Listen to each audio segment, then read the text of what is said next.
The following is a presentation of the Championship Racing Network.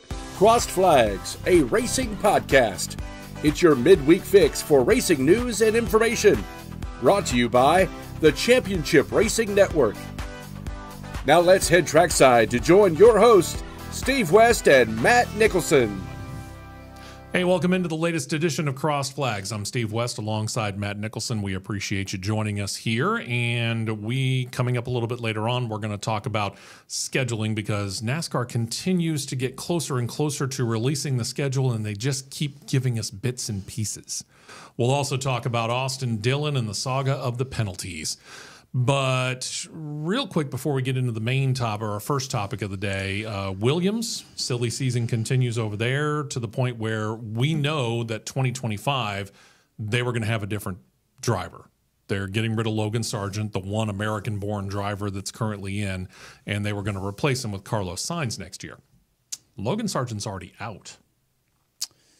Officially, as of yesterday. Word came down. They were like, you know what? That really expensive crash in third practice over the weekend, yeah, that was enough. We're done. We'll give you all the details coming up on Saturday during the big show. Remind you, Saturday during the big show starts 9 a.m. Eastern, 8 a.m. Central Time. You can go to CRN Live on YouTube. You can catch it then, and we'll give you all the details on this and all the things that have been happening this week. But let's go back to Sunday. Or Saturday, I should say, Saturday evening, because some pretty cool stories happened. We had a first-time winner in NASCAR. And then there's so much depth to that story. Congratulations, though, to one Harrison Burton. Harrison Burton got his first ever win in the Cup Series by winning at Daytona, and this is a not unusual thing. Sure. More than one driver's gotten their first win at a Daytona or a Talladega, because it is kind of the great equalizer. It really is. And, you know, when it's super speedway racing at its finest, if you can start the car, you can put it in gear and roll off a pit road and keep it in one piece, you've got a legitimate shot. Yeah, as long as that car can keep up with the draft, keep up with the pack, you've got a legitimate chance of doing what he did and parking that car in victory lane. Now, if you're looking at that car, that's a pretty famed number, number 21. That's the Wood Brothers number. I don't care whatever happens from now until the end of time. When it comes to NASCAR, number 21, like the number 43, like the number 3, certain numbers just stick with certain people. In this case, 43 is always Richard Petty, right? 3 is always going to be Dale Earnhardt. It doesn't matter what anybody ever does. 21 is always going to be the Wood Brothers. It is. And with that win, Harrison Burton becomes the answer to a trivia question. Who got them their 100th win as an organization? So congratulations to the Wood Brothers. Congratulations to Harrison Burton. And oh, by the way, at the end of the year, Harrison, you're gone. Okay. But this had been in the works, truth be told. I mean, Harrison Burton's been, this is what, year 3 for him? Year 3. Yep. He's in his year 3. Third year in the Cup Series, and he hadn't really shown, even at a Daytona and Talladega, he hadn't shown what we saw last Saturday night. He's only shown flashes. Yeah. And they've been tiny flashes. Yeah. So they decided, about 6 weeks ago or so? Something like that, yeah. That they were going to replace him. So Harrison Burton was out, and they announced that Josh Berry, one of the soon-to-be exiled Stewart-Haas Racing guys, is going to take over that car next year. So Josh Berry will go from the 4 to the number 21. Harrison Burton is now looking for a ride. You, being the resident driver, you would know this better than I do. In the situation where you are looking for a ride, you're right. You claiming a checkered flag, especially at Daytona, that only helps your resume. It does. I mean, it can't hurt it. It can only help it. You put number 100 on the check and check the box of number 100 for the Wood Brothers.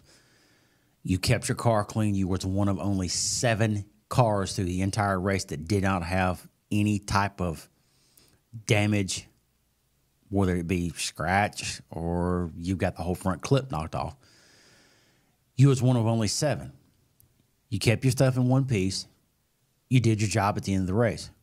Even though you only led the final lap, it's the one that counts. Lap 1 doesn't count. Lap 80 doesn't count. Lap 160 counted Saturday night. So kudos to him.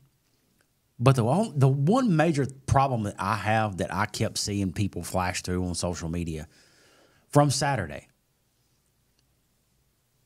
and this was the one that I was thinking was going to be the sneaky one and slip through and go, hey, guess who's here? Parker Retzlaff. No He doubt. gave the 21 car the show of the century to win that race. But on that final restart, it was being shared of spotter transmission. Spotter tells him, whatever you do under no circumstances, don't push the 21. What is he supposed to do? He's on the outside. 8 cars on the bottom. Yeah. That car's got an ECR engine in it. What's he supposed to do? Pull the crossover of the century and cause the pile up and race in under caution? What is he supposed to do? I got to give Parker Retzlaff a lot of credit because I do too. He doesn't have a whole lot of Cup Series experience, but he went right back at them and said, hey, listen, I wasn't able to get down there. I mean, again, you doing the lane choice situation, and it just so happened that Kyle Busch decided to choose the lower lane in this case. He ends up in the lower lane. Well, when row 2 starts to step up there, he's running 4th. The 3rd place driver happens to choose the low lane. Chris Bell. This is Daytona, and this is a green-white checkered finish. I mean, at this point in time, allegiances are nice, but at the same time, it's every man for himself. If they were wanting that to happen and have a Chevrolet push a Chevrolet, your control car, which was Kyle Busch, should have taken the top, or he could have been lined up with the 62 and had somebody locked in. Yeah. But he took the bottom with experience with Christopher Bell because he's been with Christopher Bell before, and he knows how Christopher Bell works. Although I will say this, Parker Retzlaff proved to be, even in only his 2nd Cup Series race, proved to be a very, very reliable pusher. He was not to the point where he was going to put you as the pushee into a bad situation. He did a very admirable job being in the first super speedway race with a Cup car. Yeah. And we all know how those Cup cars can and will drive on the super speedway, because with the one rule change that they made, and I called my shot and I said it was going to happen, and it did. One, it got the car so stable that I can't recall the last time that we saw consistent 3-wide racing at Daytona for that long of a period of time. Yeah. And if they keep, and what he's talking about, by the way, is this shark fin right here. Yep. That one's been there. Okay. It's basically just to try and help keep the car stable. They added this one because of those 2 flips, one in Xfinity and one in the Cup Series at Michigan. Yep. Trying to keep the air under it. Ask Josh Berry about that. That's another story entirely. He had help. If they keep this and we come with that package to Talladega, we're going to be 3 wide all day. If not 4. If not 4.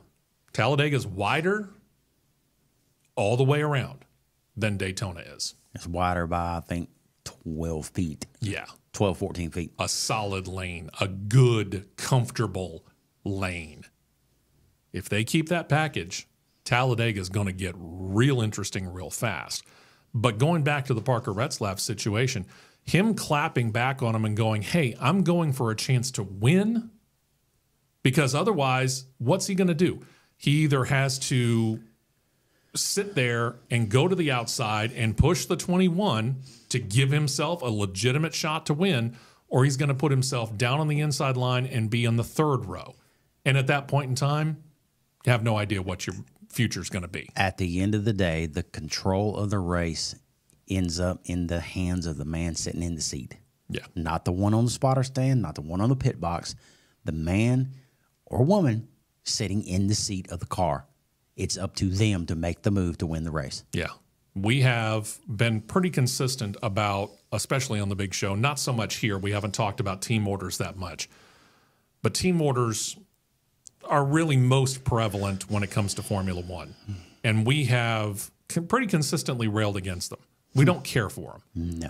Now, in a specific situation where, say, you're at near the end of the season, and if the driver in front, I'll say it's me, but Matt here can clinch the title by winning the race, I could understand our car team owner coming over and go, Steve, let Matt buy so we can win the race and clinch the title.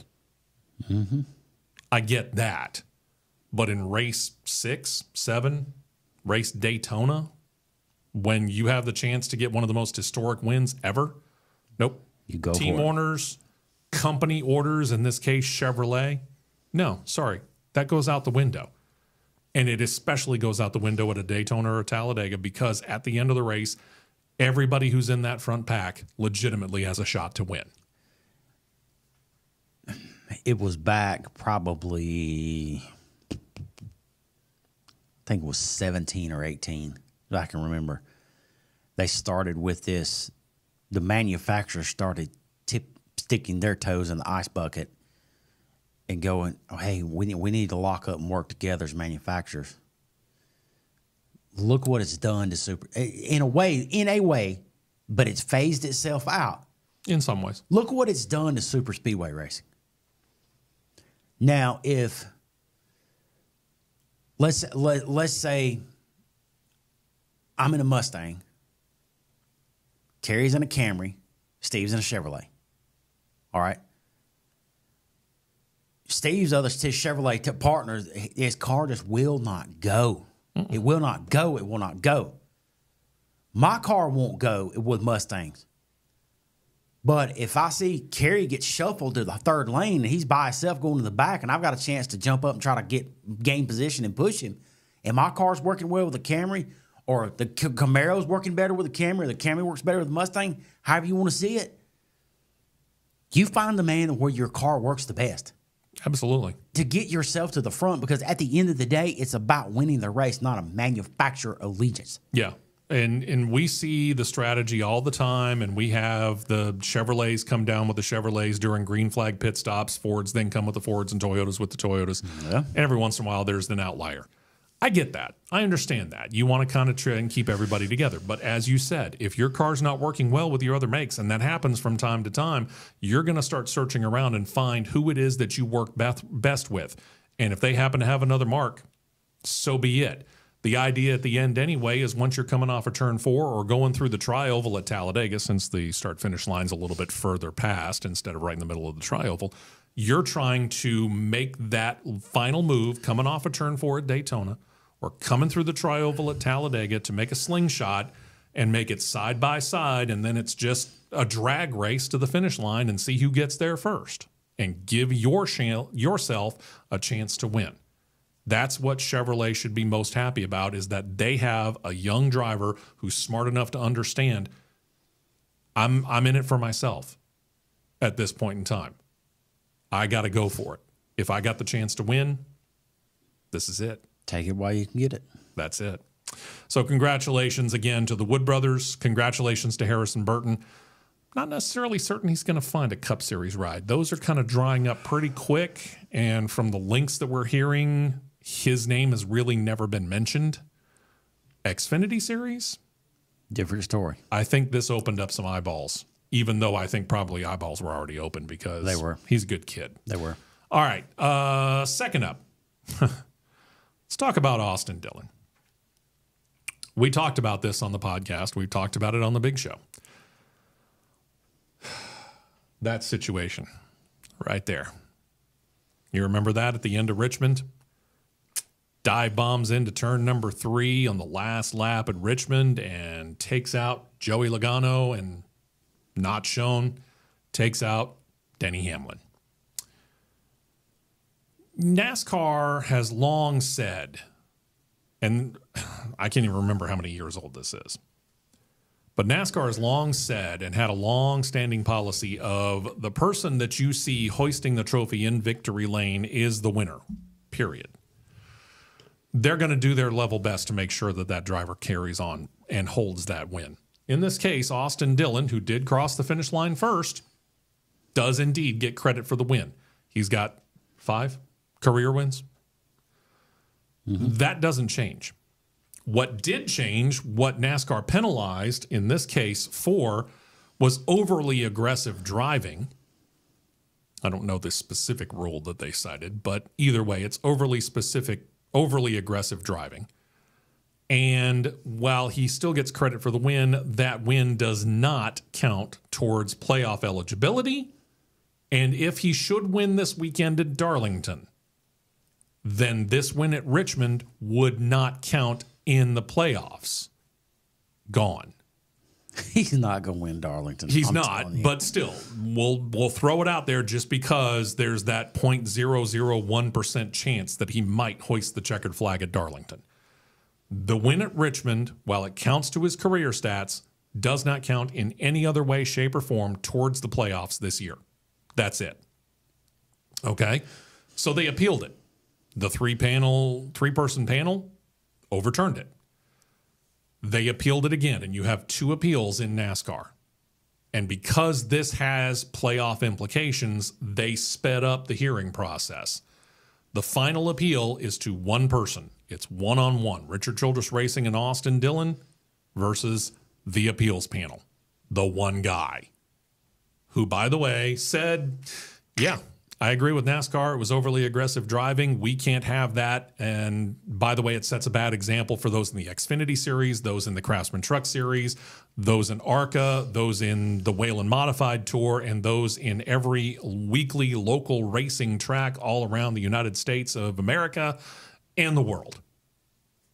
Upheld the appeal. Richard Childress Racing has nothing else that they can do except complain, which they already are. We're severely disappointed in it. You get that, it's social media, mop story, whatever you want to call it. Well, we're severely disappointed in it. We don't believe this is right. We're going to appeal. You had no grounds to even appeal to start with. Let it go. Because as I said a couple of weeks ago, the SMT data that depicts every single move that race car makes was way against him. Oh, yeah. Just remember these numbers. Lap 407, steering, negative 3.7 to the right. Same point of the track, lap 408, positive 33.9. There's a difference. Yes, there is. You did it on purpose. Yeah. Let it go. Yeah. Move on. The other aspect of this actually takes the first primary story of our day here, which is Harrison Burton and Austin Dillon, and matches it up. Initially, before the penalty had even been announced, this put Austin Dillon in the playoffs, put him in as the, I think, 13 seed at the time. 13. He had jumped up from 32nd in the standings. And there were a lot of people that are going, really? Should the person who was sitting 32nd in the standings really be allowed to get into the playoffs? By the rules. The 21 cars that hold my bottle of Quick Lane motor oil. But here's the thing. By the rules, per the NASCAR rules, when it comes to doing this, they opened it up. If you are a full-time driver, didn't matter where in the points you might be, if you were a full-time driver and you won a race, you get in the playoffs. So Austin Dillon's in. Then he was obviously out. Even worse now, we got a whole bunch of people that are wondering, should Harrison Burton be in the playoffs? Where was Harrison Burton in the points before he won the race at Daytona? That would be 34th. Almost dead last. Out of 35 full-time drivers. Almost dead last. Yeah. Do we honestly believe that the 21 car is going to advance from the round of 16 to the round of 12? Not really. But you know what? Here's the thing about the playoffs. And this is why the NCAA expanded out the playoffs from 4 to 12. This is why the NFL has as many teams in the playoffs as they do. Major League Baseball, the NBA, the NHL, they all have the number of teams that they do in their playoffs. If you can make the playoffs, what you do with it at that point in time is up to you. Everybody's got a shot. Some better chances than others because, let's face it, sometimes your football, your baseball, your hockey, your basketball team is better than others. Sometimes because of what you did during the regular season, from the Daytona 500 to Darlington this weekend, you had a better regular season than the 21 or the 3 car. But you know what? That's because that's what you were able to accomplish. Either way, you make the playoffs, you got a chance. What are you going to do with it while you're there? I don't really have a problem with this side of it.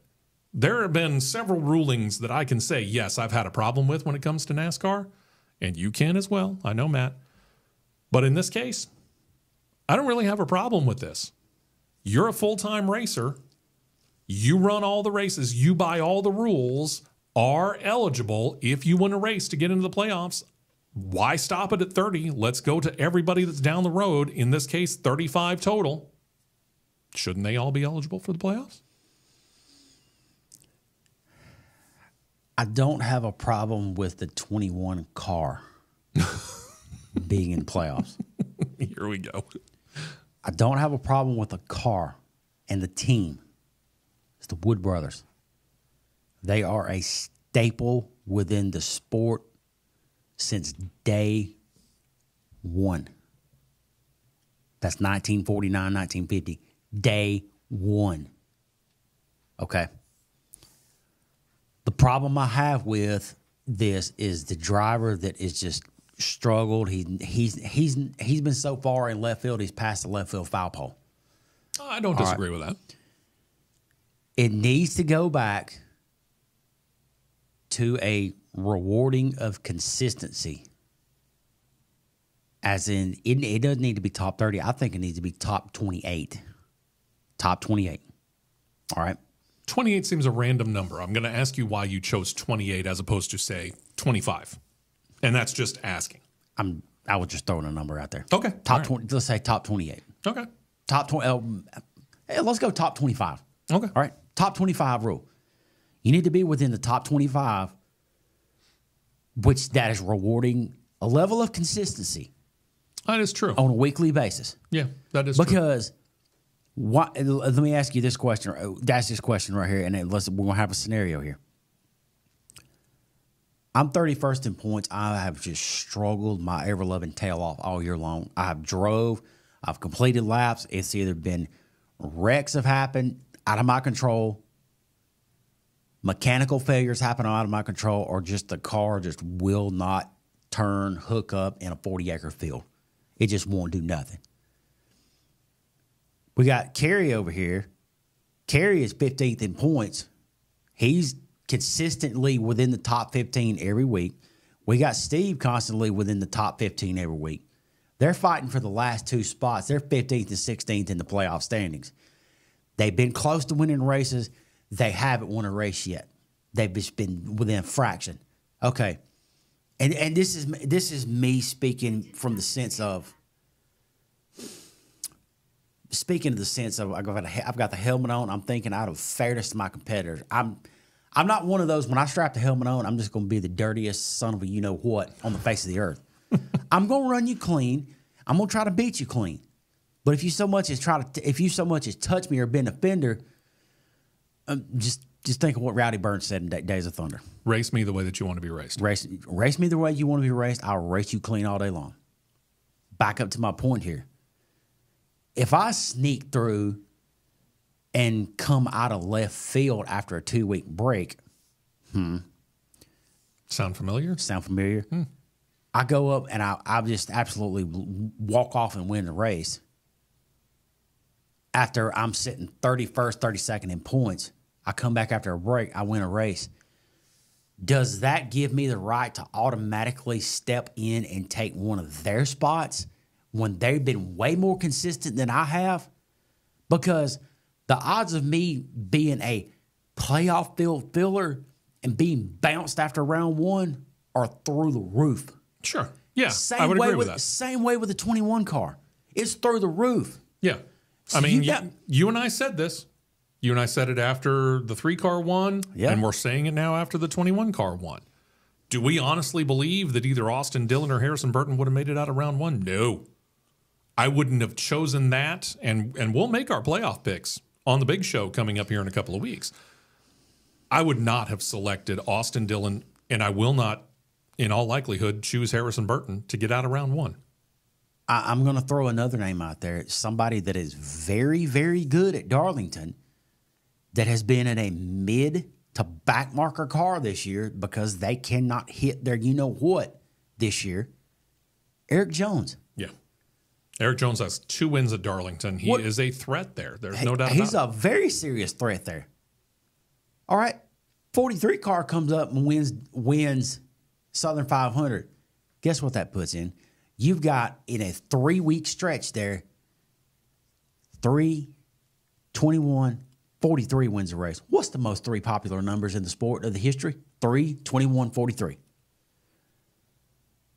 3, 21, and 43. Well, say Eric Jones does win. 21 and 43 are in the playoffs. The 3 screwed himself out of the playoffs. True. By just being stupid. But if you back up and he's in the playoffs, it's better than 85% odds that the first 3 of the first 4 cars that are bounced out of the playoffs, 3, 21, 43. Yeah. Martin Truex Jr. in this particular scenario probably makes the playoffs. And if I'm Ross Chastain or Bubba Wallace, I've got flames flying out of my ears. Absolutely. Yeah, I can and understand rightfully that. so. But again, I'm going by the rules as they are set. Yeah. And since they put the rules this way, I don't have any problem with Harrison Burton being in there. Go out there and give it your best shot. Do I think that you really legitimately have a chance of getting out of round 1? No, I don't.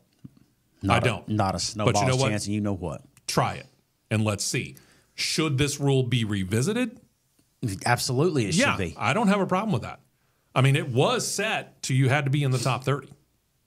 Should it be reset to that? Should it be reset to the top 25? I don't know. That's something that's beyond my pay grade. But I could agree that, yeah, it probably does need to be revisited because, again, knowing where we are, and we're PA people at Talladega Superspeedway, we know this probably as well, if not better than most people. With 3 of those kind of races in the regular season, Daytona 500, Talladega in the spring, and just because of the winter, or just because of the Olympics and the break, not in this case, but generally the Daytona revisited, what we now call the Coke Zero 400, is generally the final race before we get into the playoffs. All those 3 races are pure wild cards. Anybody and their brother who can keep up with the pack, as we said at the top of this podcast, can hoist the checkered flag in the trophy. Just like if I'm presiding over the whole sanctioning body, there's going to be a threshold that you have to meet to be able to step up a level, simply because to improve the level of quality of competition. So you're saying a check isn't going to do it? No. Well, not with me. ARCA's bottom line entry level. If you're going to step up the trucks, you need to meet either one of 2 thresholds, if not both. Let's just say one of 2 for the sake of argument here. Okay. One of 2 thresholds. You need to finish top 10 in the points for 2 years straight, or you need to win a minimum of 3 races in ARCA. Sound familiar? Over the course of any period of time? Over the course of a 2-year stretch. Oh, okay. All right. Just checking. There are some drivers that are currently in the truck series that don't meet that threshold. I'm going to keep my mouth shut on that one. Well, but it's true. But you're dead on the money. You're dead on the money. Go from trucks to Xfinity, you need to win a minimum of 5 races within a 2-year time span. True. 5. Wow. It can be done. I'm not saying that it can't be done. I'm just saying that's an interesting hurdle. 5 races within a minimum time span. It's not the smallest of hurdles, but it's possible. Xfinity, we're going to step it up by 2 races. You need to win 7 within a 3-year time span. Because Xfinity level is tougher. It is. Xfinity to Cup, 7 races within a 3-year time span. And there's really only one person, I take it back, 2 that can meet that threshold right now that I can name right off the top of my head. Austin Hill and Sam Mayer. Mm-hmm. We give Cole Custer a break because he was Xfinity, then went up to Cup, and now is back in Xfinity. He's only been there for 2 years. That's nobody that's been in Cup that eliminates Cole Custer, that eliminates Justin Allgaier. There you go. Yeah, they've already been up there. They know what it's like. Yes. So, okay. Interesting. Very interesting. All right. So Darlington will set the playoffs field. That's going to be Sunday evening. Remember, it's Labor Day weekend. Whatever you're doing this weekend, have a safe and a happy one and enjoy the racing because there is a whole lot of it Saturday, Sunday, and yes, on Monday. The National Hot Rod Association is actually going to be out there running on Monday. Why are we showing you this track? boy. You might even ask what track this is. This track right here is located south of the border. Olé! It is called Autodromo Hermanos Rodriguez. It is in Mexico City. This track is the track that you will see Formula One running on later this year. This track is the track that you will see the NASCAR Xfinity Series and the NASCAR Cup Series run on next year. In June. In June. In Mexico City. I got no problem with the track. I've seen the track. I've watched. I haven't seen it personally. I haven't traveled to Mexico City, but I've watched the Mexico City Grand Prix on television. I like this track. It's a nice track. I don't have a humongous problem with the Cup Series going there. They've been there before. The Xfinity Series specifically ran 2 races there, in the mid-90s, I think it was? 2000s. 2000s. Okay. This will be a nice, challenging track. And SVG is going to be having a ball. Because Shane Van Gisbergen is going full-time in the Cup Series. We'll give you full details on that coming up on the Saturday show as well. I'm time-stamping it now, and I'm calling my shot. There will be over 40 cars trying to make the field with some heavy, very heavy guns to unload cars off the lift gates. Yeah. And somebody big is going to the house. Sure. Somebody big will go to the house. Yeah. And that's a long way to go in Mexico City just to get bounced. Mm-hmm. Yeah. And who's doing the guarding? Because they're not flying those Cup and Xfinity Series cars to Mexico City. They're driving them. Yeah. In the 18-wheelers. Through some area that, let's just say, you wouldn't want to drive through. Do the words drug cartel mean anything? This is an interesting poll. And again, you want to run nationally, internationally, fine, run internationally. This, though, is the beginning of something that you and I got to talking about not that long ago. This race, slated for early June, if you're going, be prepared, it's going to be hot, is taking the place of the Spring Richmond race, effectively. Mm-hmm. We found out officially from Ben Kennedy of NASCAR, who is basically in charge of scheduling for all 3 top series. He oversees it all. He admitted, yes, Richmond will have 1 race next year, not 2, just 1, and Mexico City jumps on because of that. This is the start of something that I fear, to a certain extent, is going to become the new normal. Only a select few tracks, Daytona, Talladega, right now Darlington, are going to get 2 races a year. And almost everybody else, we've already seen it with New Hampshire, we've already seen it with Michigan, we've already seen it with Pocono, we're about to see it next year when it comes to Richmond. Dover. God only knows how many other tracks. Yes, Dover is another one. Texas. Where we drop from 2 races a year down to 1, and we continue to spread out and put races out in different cities and different towns. Heck, they're talking about taking a street race, and if they decide to bow out of Chicago, they might go to San Diego. This is their desire. This is their so big of a desire to have the Cup Series in Southern California that they might consider a street race in San Diego. They're trying out different markets and going to different places. This is the continuation of what we have heard, one of the biggest complaints being out there. You're getting away from your roots. Well, NASCAR went away from their roots a long time ago. Yeah, they left that coop a long time ago. Yeah. But with now it's being chirped a little bit louder, and it was on a Fox Sports article that Adam Stern shared yesterday about it's looking more and more likely that Rockingham is coming back, Which for is trucks and Xfinity not the worst idea on the planet. on Easter weekend next year. Okay. All right. I thought about how I was going to word this on the drive over. You've got an international footprint within the sport already with your competitor base. Sure. Why is it necessary to have an international footprint with a racetrack that you're having to send arguably billions of dollars worth of equipment through probably the most hostile drive that you could ever drive on, whether you're on a bicycle or an 18-wheeler? Reason I say that is because last year I had a discussion and talked to a hauler driver that went to Mexico City the first round with the Xfinity Series, then called the Nationwide Series.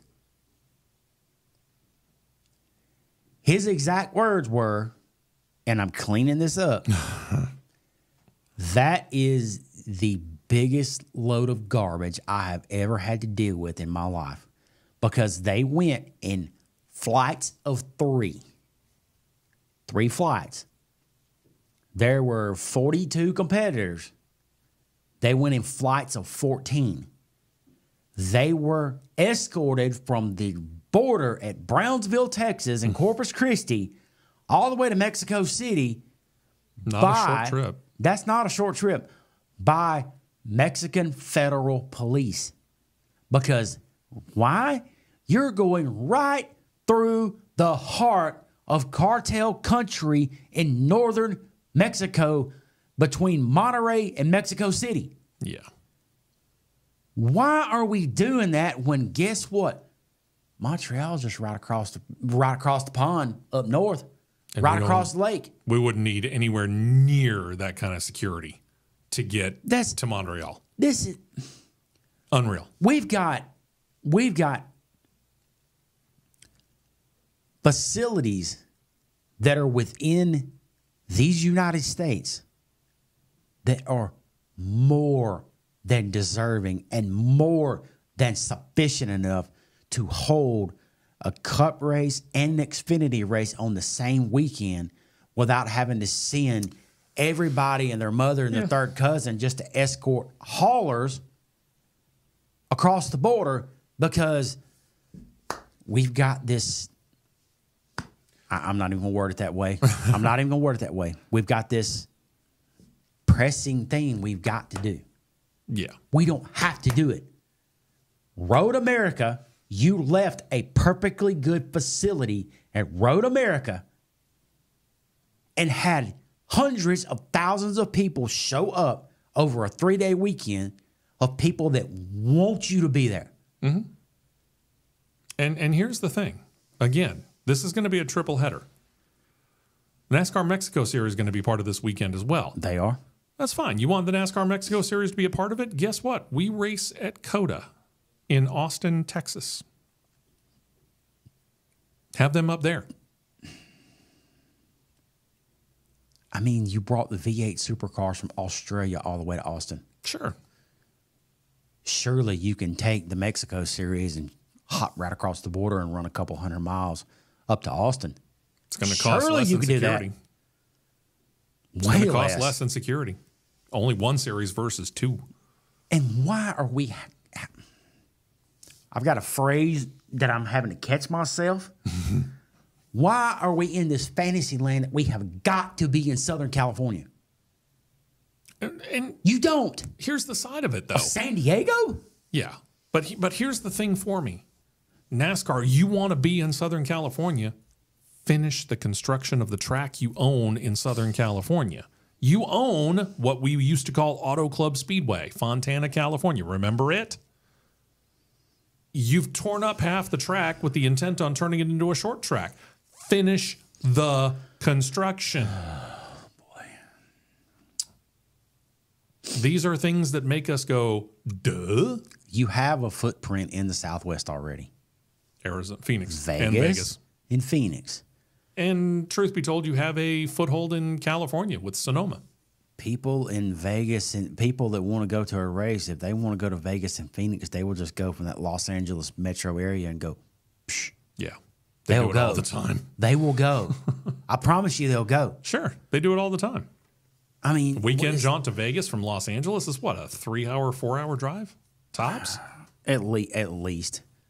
But this, I wish they would get out of this fantasy land that we've got to go here or we've got to go there or we've got to go up here or we got to go south of the border.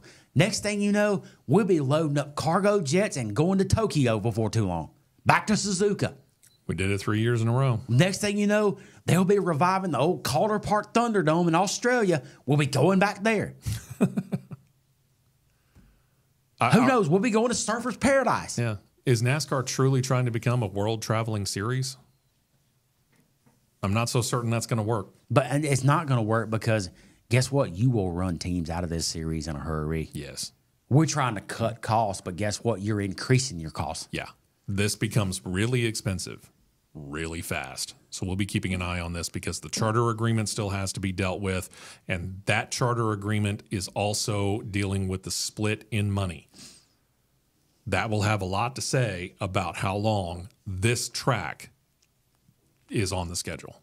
A lot. Because it costs a good amount of money to drive the distance from Charlotte, North Carolina to Mexico City and back. Somebody put a graphic, a breakdown of how far the furthest tracks are. It was Mexico City ended up, I think, being like the 5th longest one, like barely under 2,000 miles. Okay, Charlotte to Sonoma's longer. Yes, Charlotte to Sonoma way longer. Charlotte to LA longer. Charlotte to Phoenix longer. Charlotte to Vegas longer. Okay. Yeah, we're cutting distance down, but look how much you're having to add just to have the haulers even cross the border to get to Mexico City. Yeah, because you think Mexico is footing the bill for the police escort to get them from the border to Mexico City? No. NASCAR's footing that bill. Who's ultimately going to end up footing that bill? The teams. Just like we footed the bill for $50 million to tear up Memorial Coliseum in Los Angeles for what? Nothing. Yeah. And now you're going to go to North Carolina where you've had one sitting all along. Oh, we're going to go to Bowman Gray. There's a brain buster. Why didn't we do that in the first place? There are movements that are being made that, trust us, we'll keep you abreast of here on Cross Flags and on the big show on Saturday, CRN.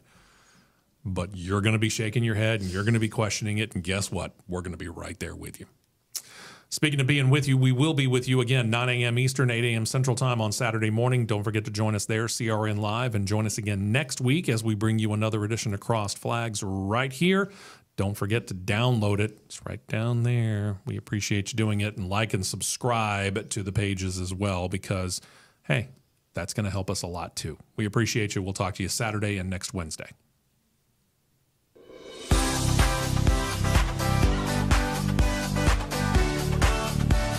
You've been listening to Crossed Flags, a racing podcast. For more content like this, subscribe to CRN Live on YouTube, and you'll be set to catch the 2-hour live show every Saturday morning at 9 Eastern, 8 Central.